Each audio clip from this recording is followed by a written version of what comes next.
Il est désormais détenteur d'un diplôme de master recherche spécialisé en sécurité, défense et stratégie. Bien-Aimé Obamondon est sorti tête haute de la présentation de son mémoire au Centre de hautes études de stratégie et de défense de Kinshasa, en RDC, avec la mention « Grande distinction ». Après débat et délibération, les jurys décident que le travail est reçu avec la grande distinction. Alors, honorable, nos félicitations. Dans ce mémoire soutenu publiquement, l'étudiant congolais aborde une question aussi cruciale que d'actualité, à savoir analyse comparative des stratégies de gestion des crises dans les États fragiles, cas de la RDC et de ses voisins. Conformément aux règles qui régissent son fonctionnement, et aussi l'ultime étape intermédiaire pouvant me permettre par la suite, si les présents débuts sont promoteurs, d'entamer les études doctorales. Toujours dans ce domaine.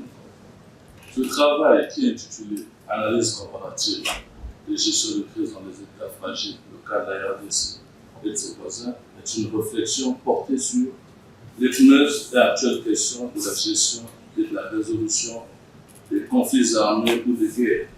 Une étude comparée, d'un côté sur l'inefficacité de la stratégie de dialogue adoptée par la République démocratique du Congo et de l'autre, le cas du Rwanda et de l'Ouganda qui ont opté pour l'autoritarisme et réussi à ramener la paix dans leurs pays respectifs. Le commentaire dans la présentation, peut-être qu'il ne figure pas clairement dans le mémoire que nous avons assemblé. Nous avons compris que c'est la RDC qui avait la plus grande stratégie, mais à long terme, qui prenait du temps. Je tenais à le soulever, qui était la meilleure stratégie pour régler définitivement le problème. Bien-Aimé Obamondon souligne avec courage les causes des échecs successifs des stratégies de sortie de crise recommandées à la RDC. Des échecs qu'il attribue à la non-maîtrise du terrain, mais surtout la complexité de la crise à l'est de ce pays, où plusieurs acteurs opéreraient derrière le Rwanda. On peut se poser beaucoup de questions, par exemple, sur l'achat des armes, à qui profitent tous ceux qui sèment la terreur de la partie est de la RDC ne sont pas fabricants ou industriels des armes. Ils ne sont pas aussi non plus transformateurs de ces minerais volés. Donc il y a forcément des mains noires. Ce sujet sensible à Kinshasa a suscité un débat houleux entre le jury et le masterien lors de la fatidique épreuve de questions-réponses. Est-ce que vous pouvez conseiller aujourd'hui à la RDC ou à d'autres pays de l'Afrique centrale d'utiliser le mode de gouvernance rwandais et ougandais pour bien gérer leur crise et aboutir à la paix? Oui et non. On ne peut pas encourager les assassinats, les tueurs. Mais dans chaque bateau, il faut un chef, par exemple.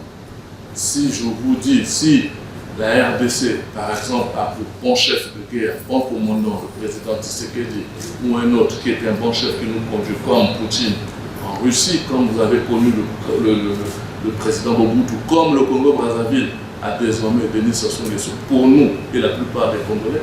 Donc, apportant sa contribution à la recherche de solutions durables pour mettre fin au conflit à l'est de la RDC, Bien-Aimé Obamondon préconise près d'une dizaine de solutions. L'amélioration ou création des structures scolaires viables et équipées peut procéder à la formation et à l'affectation des enseignants. Cela permettrait d'instruire, d'éduquer les nouvelles générations et surtout de les garder loin des rebelles et des groupes armés. Éviter toute politique d'exclusion de certaines personnes, de certains groupes sociaux ou de certains groupements politiques, car cela les pousse parfois dans les bras des rebelles ou des groupes armés pour se venger quand ils ne se proclament pas rebelles eux-mêmes.